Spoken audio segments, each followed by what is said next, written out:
All right, everyone, welcome back to another episode of the Bleacher Preachers podcast. It is 2019 now, and we've got football coming up this weekend. The wild card round is going to be starting here. It is me, Alex, and all the way from sunny California. What up, guys? Alex, Mm-hmm. the Dallas Cowboys are in the playoffs. They won the NFC East. They're all high and mighty about Amari Cooper being the receiving threat they needed. But me and you have zero confidence in them moving on this weekend. Why is that? Because they're the Cowboys. So Pretty sure the last time they were legitimately in the playoffs, Tony Romo botched a field goal. Like that's the last time I remember them being in the playoffs.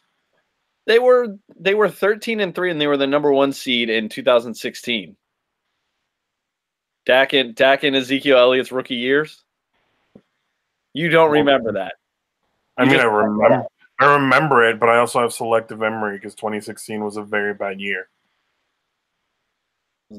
That just blows my mind. You overlook it. But so the Cowboys, they have the Seahawks coming into Dallas this Saturday night.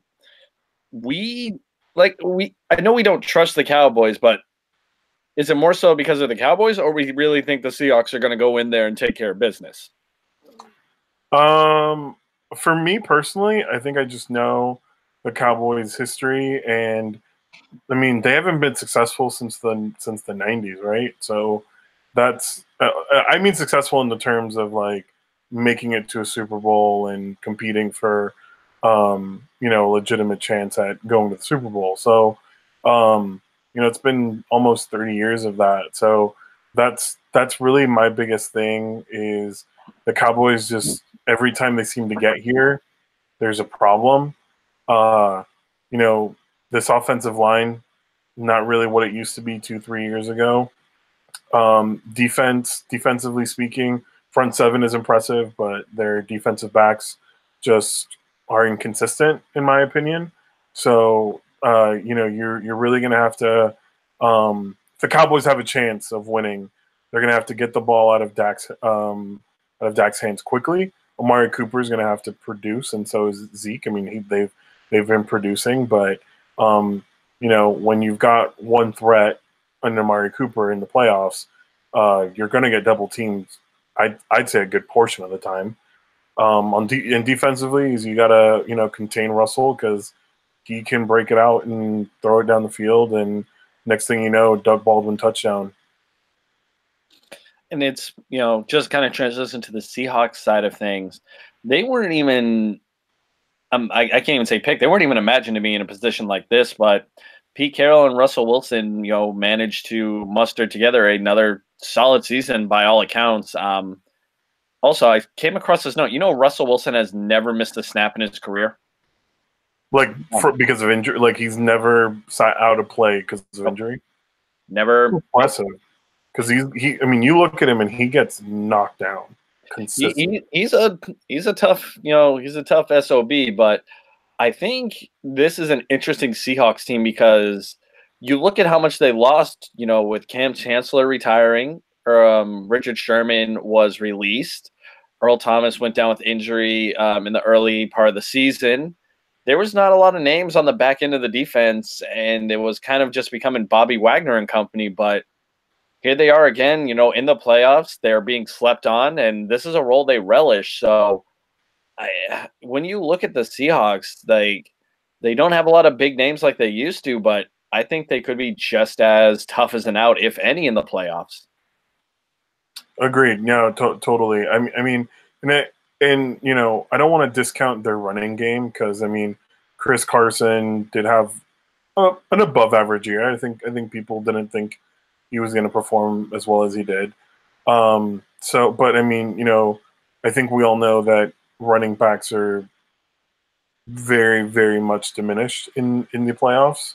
It's no longer control the clock; it's more so score points. So I think that's going to be a big factor. If Chris Carson, if the Seahawks are up in the fourth quarter, of course they're going to start handing it off to them. Chris Carson and Rashad Penny, but we'll also see. Well, I think Penny's hurt, but still at the same time, I do want to give credit to the Seahawks running backs because I feel like they took a little bit of pressure off of the passing game, and that line, yeah, it's tough, and you're gonna see him a lot on the ground because that defensive, like I said before, that Cowboys front seven is harsh, but he's just got to control the game and do what he's been doing, not be flashy and just get it out of his hands. Yeah, don't get me wrong. The Cowboys, they can win this game. It's just I almost don't expect them to. But yeah, me too. Agreed. I completely agree with you. I have this terrible feeling that it's going to be like, something. It's going to be like one of those weird scores. Watch it be like, 19-17 Cowboys with like a minute 55 left. Wilson's got the ball starting at their 30 or something. Are you going to be able to get that one stop from the defense? That one strip sack. DeMarcus Lawrence is an absolute animal coming off the edge too, and he could very much swing this game with a couple of hits. So I just seeing it being a one possession game. Will it come down to the last, possession? Most likely. I'm Agreed. still going to say Seahawks 20, Cowboys 17. I'm going to go a little bit different. I'm going to go Seahawks 23, Cowboys 17.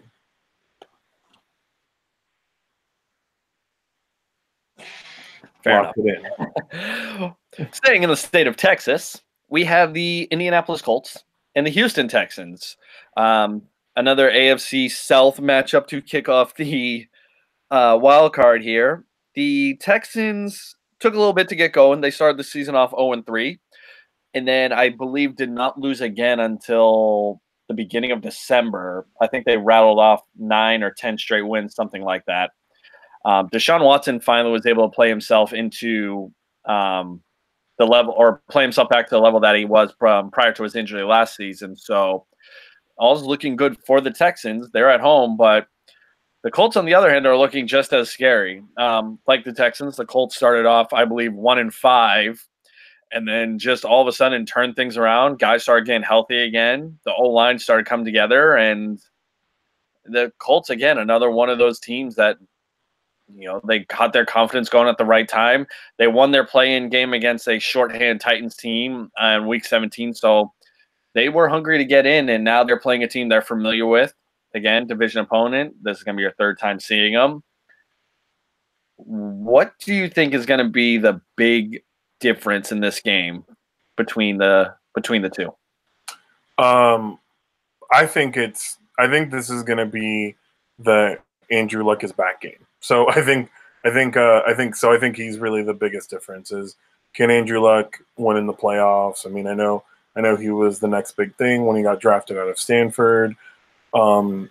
Injuries have plagued him, so definitely, but that's really my biggest thing is I think Andrew Luck just needs to come out here and say, you know what, I'm here and I'm back. So I don't know. I think that's really my biggest thing. It is like a lot of these games. It's a battle of the quarterbacks because on the other side you've got Deshaun Watson, who's just absolutely amazing. But I think also when we look at what weapons each quarterback has, DeAndre Hopkins. I mean, 115 catches on the season, 0 drops, and just an absolutely impressive stat. I don't know. I think I'm very kind of up in the air about the defenses. What do you think about them? First off, the drops thing is just absolutely amazing. I don't know if we ever seen someone who's as filthy as a pass catcher as DeAndre Hopkins, but that'll be up for a later debate. It's just my problem with the Texans is whenever they're in big spots like this, they just no-show or they make these very weird decisions to just hypothetically, it'll be like 4th and 2 or 4th and 3 from, close to midfield, and they'll still choose to punt. Like they have these, top tier skill guys. I would want them to have the ball. Want them to have the ball in the third attempt. I want them to have the ball in their hands when the time comes. Whew, got to knock that rust off. That being said, you talk about Andrew Luck being back, this is his coming out party and everything. A lot of people put this man as an afterthought. We thought he was done. You don't have your arm fall off and reattach and be just as good. It doesn't work like that. And I just see there's going to be one of those random, 60-yard bombs to T.Y. Hilton, who's somehow uncovered down the middle of the field. Because as much as we love the Texans defense, as much as we love their front seven, their back end can be a little bit of a liability at times. Yeah, and that's even still with Honey Badger there, right? I mean, no, they do have Honey Badger, who again, a good piece to have, but the Colts are notorious for running crossers. They want to confuse you. They want to get guys out of position. Yeah, totally. And what I was saying is that sometimes Tyrann Mathieu plays like a fifth linebacker, where he can come in and kind of rush the passer.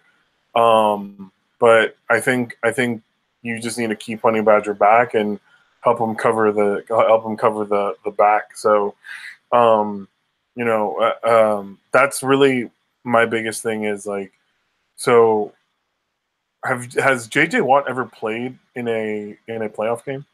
Yeah, he's been in a few. Don't get me wrong. Like, I know there's been some years that he's been down with injury, but he's been in the Texans lineup when they've gone into not only wild card but divisional games as well. It's just there's just some playoff games he no-shows, and I believe their last playoff appearance was, I look back to their 2016 divisional game against New England. It wasn't J.J. Watt causing problems. It was Jadeveon Clowney. It was Whitney Merciless. It was these guys around J.J. that were causing a lot of problems, and I think they're very capable of doing it yet again. Yeah, agreed. I mean, I honestly could not name you one guy on the Colts defense. There's the actual, not just the rookie leader, but the overall leader in tackles this year was Colts rookie middle linebacker Darius Leonard. Yeah, okay. I do know Darius Leonard. I want to say he had 100, 119, 120 tackles, something ridiculous like that. But he is an absolute tackle machine. Yeah, agreed. No, totally. You're completely right about that. I did know Darius Leonard. I apologize, Mr. Leonard, but no, you're but still one guy. I mean, I can name you at least 5 guys on the Texans defense. So that's why I'm going to give my nod to the Texans there. What's your final score prediction? I think the Colts will beat the Texans 27-20. I'm gonna go the other way. I'm gonna go Texans. They are favored by 1.5 right now, so pretty much. I mean, let's be honest.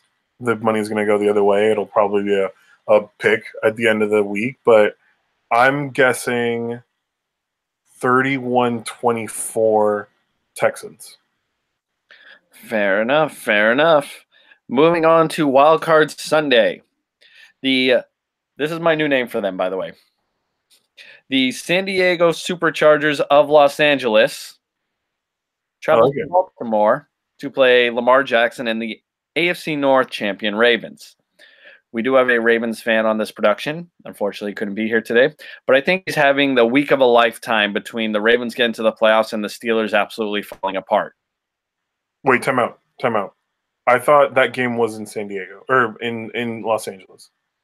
They played in Los Angeles in Week 15, but because the Chargers, as a wild card, have to travel to the division winner, that is the Baltimore Ravens. What? Even though the Chargers have a better record, they will be going to Baltimore. Didn't the Chargers go like 11-5? Yeah, but the team in front of them went 12-4. Ridiculous. Okay, stupid NFL. Anyway, this is probably my favorite matchup of the weekend. Just because Lamar Jackson is awesome to watch. Phillip Rivers is quietly having a career year. Antonio Gates is still on this team somehow. Antonio Gates is on the team because Hunter Henry blew his knee out in training camp, and he might play in this game tomorrow. Yeah, exactly. I know he may play. He's been at And practice. then what? He's been at practice for the past couple of weeks. He has been in practice. I did hear about that. And then, you've got the absolute monster and juggernaut that is the Ravens defense with Terrell Suggs and just, man, I don't know. That defense had an amazing year. That's the thing about the Ravens. They're always going to have a great defense. Don't get me wrong. And I think this is the perfect spot for them because they had a dominant performance against LA less than a month ago.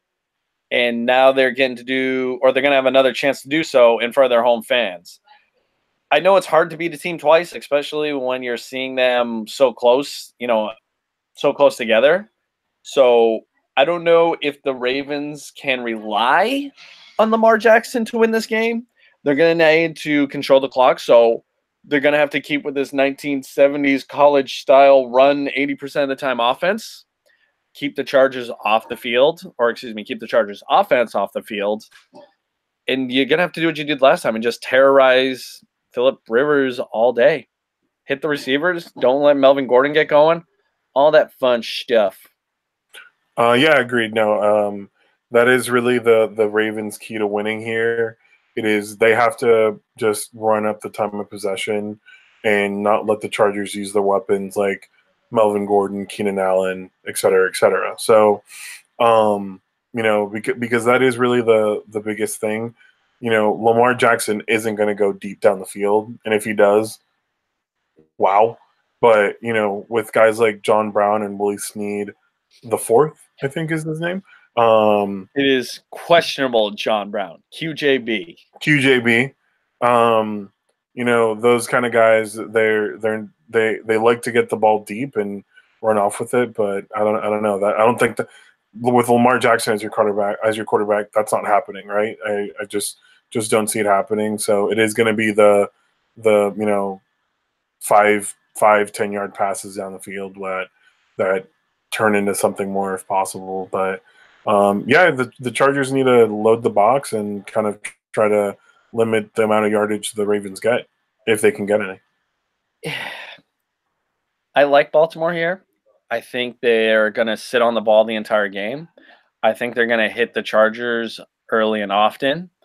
They're not pushovers in the playoffs. The Ravens are very proud. They're a resilient team that everyone's rallied around Lamar Jackson.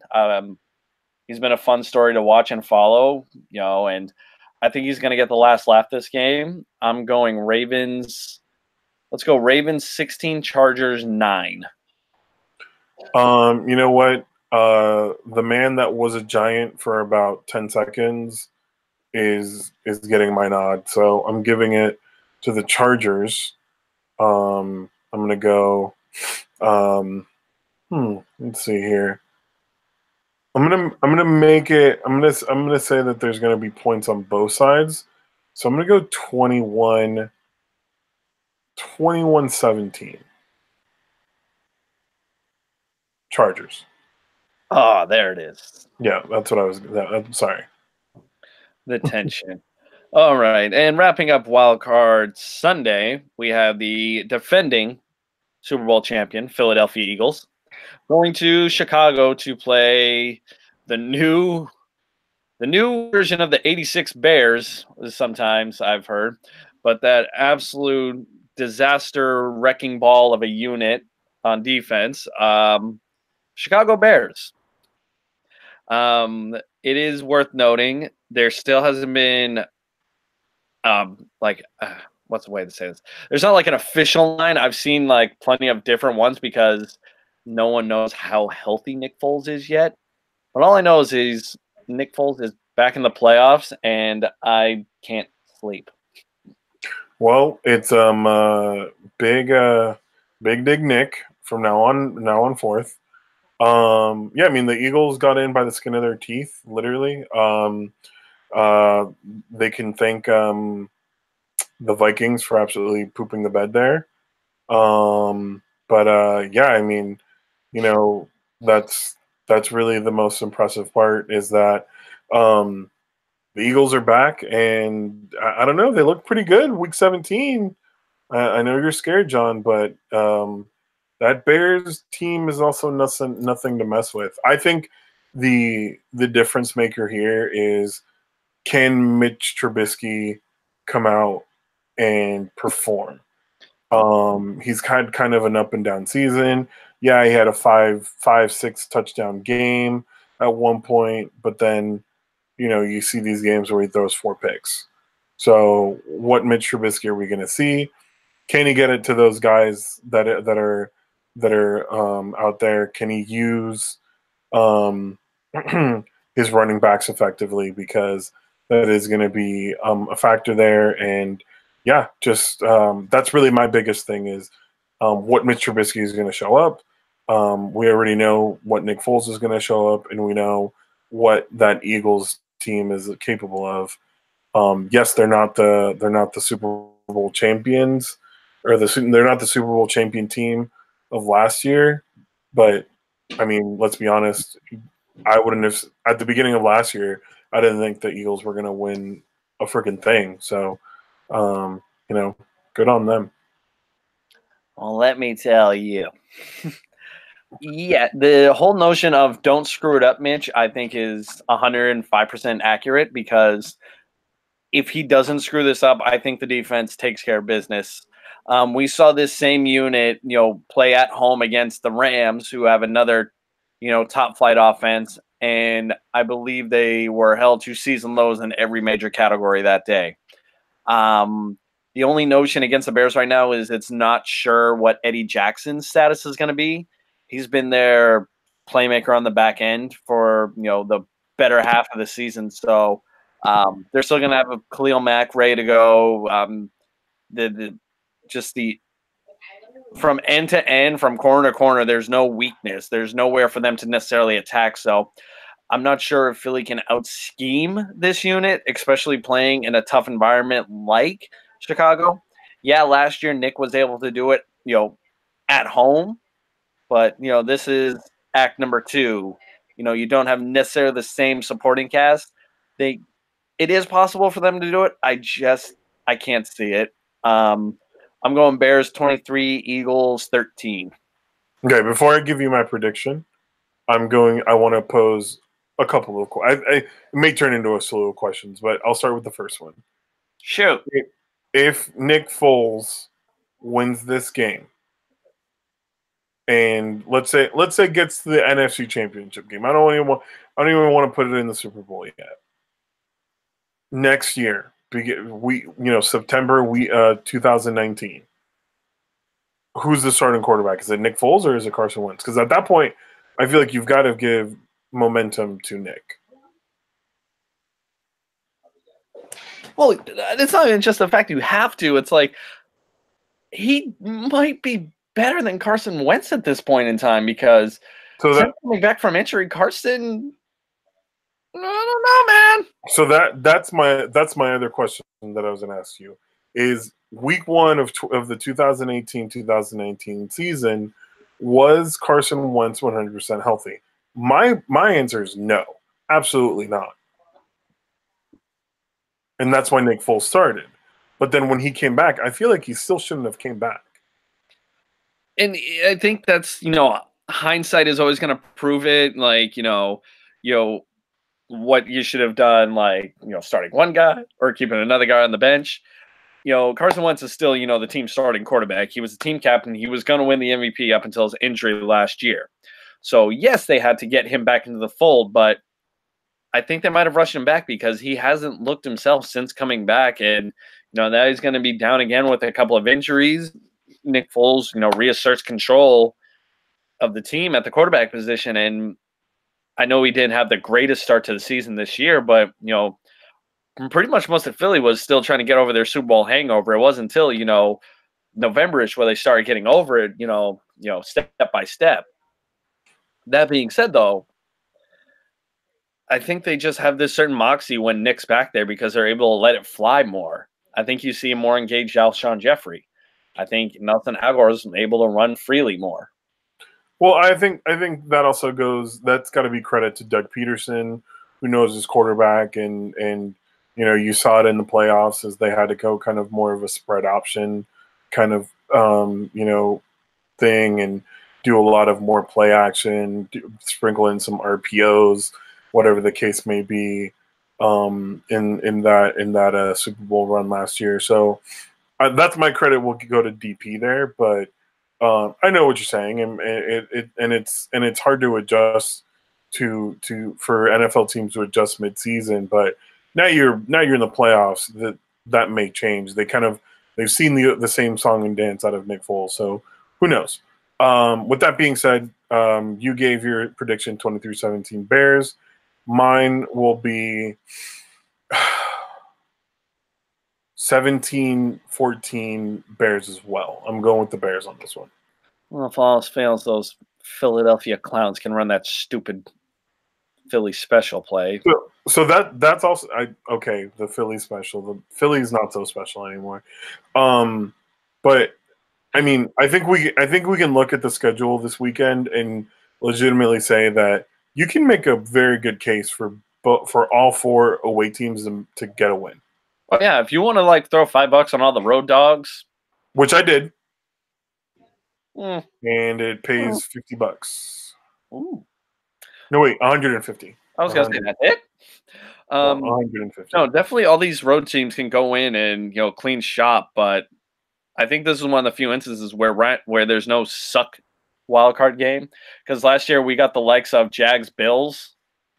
That happened 300 less than 365 days ago. Like that happened. Man. Like the Jaguars and the Bills played each other in a playoff game. Like that wasn't a Madden sim.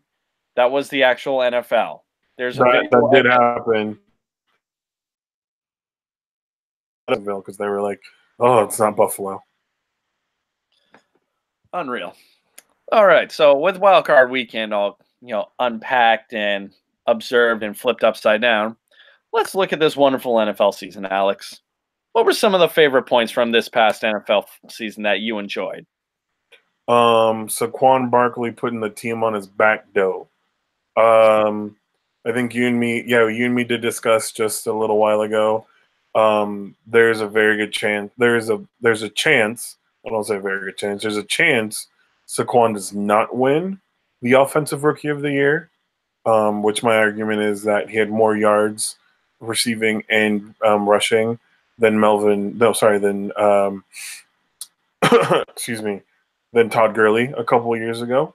So, and he won the Offensive Rookie of the Year. So, I like Baker Mayfield. So if he wins it, I won't be too heartbroken.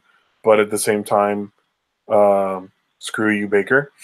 But yeah, I think it's just the absolute emergence of Saquon Barkley. I watched probably 15 of the Giants' 16 games. So I can't say that I watched all of them, but you see him from week 1, you see him from week 16. He definitely improved. He definitely stopped going from side to side. He started going down the field, which is what his coach wanted him to do. So that's definitely something I really liked about him. And yeah, I think for me, it's the Saquon Barkley show. And you've already said it. We don't have to worry about a running back for quite a while. True or false? Odell Beckham threw the best pass for the Giants this season. True. Right now, we're not going to dive into it too much. Eli Manning will be the starting quarterback week 1 of the 2019 season. True or false? True or false? False. All right. That's going to be a fun watch. For me, I want to say it was probably just the emergence of what's the way I can explain this? It's fine. Like, we still had the old guard there. You still had the Saints perform well. You still had the Patriots have a solid year. The Steelers had their moments, but now not so much. But I think it's the emergence of some younger talent, especially the likes of Patrick Mahomes. I think he was he was a lot of fun to watch. He should be the MVP. 50 touchdown passes, God knows how many yards and whatnot. But he definitely showed the value of finding the right quarterback and getting him ready to go. And I think Andy Reid did an exceptional job surrounding him with great talent, for having Tyreek Hill and these others, speedy receivers, Travis Kelce, Kareem Hunt until, well, yeah, that. Though I didn't get to watch any of the games from beginning to end, just watching Chief highlights alone, I think was a highlight in itself because they made watching football fun, and I think they're kind of setting the bar of where the league needs to be for top tier offenses. True. Yeah. So kind of like kind of piggybacking off of that with the Chiefs. What do you think was the biggest like oh god, here we go again with the NFL? Was it the Kareem Hunt issue or was it the Le'Veon? Because like I'll be honest with you, up until whatever week 8, week 9, whenever, I was sick and tired of hearing about Le'Veon Bell, Kareem Hunt. I feel like a good portion of the NFL has already kind of forgotten about what happened. I think that's just that's the formality of the business almost, to where if it's a headline one day, everyone has their, outrage and, they speak their piece and then they move on from it. Because as of right now, Kareem Hunt, he's unemployed by the NFL. There's people out there who believe he'll be back in the league. I think he has an outside chance, but, can never say never. But when it comes to drama like the Le'Veon Bell crap, and now you're seeing it bubble up again with Antonio Brown and his problems with the Steelers, at some point it's almost an institutional thing, because why are they allowing this to play on? Why is this still allowed to be brought up, not only inside the team's doors, but players itself are still bringing it up? You have Big Ben saying it was a distraction from the team. The guy never showed up for work. Like when we were working together at Nike, did we ever blame so-and-so who quit 3 months ago for something not getting done? No. Yeah, you're right, and I think the Le'Veon Bell distraction was, I mean, it was just dragged on way too long, and it showed a weakness in the NFL as a business, in the sense that like players may try to exploit this later on, and that's really my biggest fear with that, is like players may just go like, whatever, I'm just going to sit out. Kind of saw it. I mean, I know this is kind of comparing apples to oranges, but you kind of saw it with Pat McCaw and the Warriors. That he was just kind of like, okay, well, I'm not going to play. Well, that's exactly what Le'Veon Bell did. In my personal opinion, just way too much of a distraction. People kept talking about it. You could see that it affected the Steelers as much as they wanted it not to. But I think, I kind of going off of that also is, I think the whole Kareem Hunt thing, it's going to blow over quicker than people thought. And I think he gets back in the NFL. Like I said, I'm not going to say it won't happen. It's just that there's still going to be some management of definitely the blowback from it. Someone's always going to say something about it, but I think the NFL has proved like most scandals can happen and they just keep churning out business. And I say that as someone who was a fan of a football team that had a star player arrested and eventually found guilty of multiple homicides, and it was kind of gone after that summer. Just to kind of steer things back in the right direction about the Steelers, one thing that stood out to me, and this was a common theme with a couple of teams I'm going to bring up here. Alex, do you know the 5 teams the Patriots lost to this year? The Dolphins. The Dolphins. The Steelers. The Chiefs. They beat the Chiefs. The Titans. Oh, they did beat the Chiefs. The Titans. The Lions. Jeez. And the Jaguars. All not playoff teams. You want to know what's even funnier about those non-playoff teams? Go ahead. After playing and beating the Patriots, all of those teams would go on to have a losing record for the rest of the season. It's like if you're going to bring your big game pants and you're going to swing your big boy bat, you got to bring it every week after that, because as much as everybody loves beating Tom and company, it still counts for one win. And you still got to go back to work the very next week. Let's be honest, in the NFL. In the NFL, if you win 8 games every season, you're successful. Yeah, Fisher. Except now. But at the same time, like, you know, at least in my, it's great. The Chiefs won 11 and went 12-4, but they still got a bye, and the Patriots won 11-5 and also got a bye. So The yeah, Chiefs went 12-4 and were 2-4 against playoff teams. So I mean, I think they went 0-3 in prime time, or no, they won a prime time game. I think they were 1-4, 1-3 in prime time. I think. So I mean, that just goes to show that they've got to prove it next week when they get an opponent. But that's always my biggest thing is that every Sunday, every Monday, every Thursday, whenever the freak the game is, it counts as one game. You've got to take it as one game. I kind of going off my experience with this season, the Giants at one point were 2-8, and they finished 5 and then they went 5-9, and I was like, oh my god, this. But you said at least they were trying this year. Yeah, at least they were trying this year, and then they ended up with 5 wins and what is that? There was no Bob McAdoo. 11 losses. Ben McAdoo. Bob McAdoo. Wow. Well, that shows you how much respect I had for mustache guy. Yeah. But yeah, it's Pittsburgh. Saying they finally got over the hump being the Patriots. To Dion Lewis, who called them out for being cheap. For Garrett Blount, who called them soft. For Mike Vrabel, who needed this win more than anything. I'm glad you guys have a wonderful, wonderful offseason because you got your one win. So it's like everyone just wants to beat the biggest kid on the playground, and then the next week they want to go, okay, you know what, we're friends. Doesn't matter. It just doesn't matter. It's I know a lot of it can be week by week drama, but at the same time, I noticed a trend.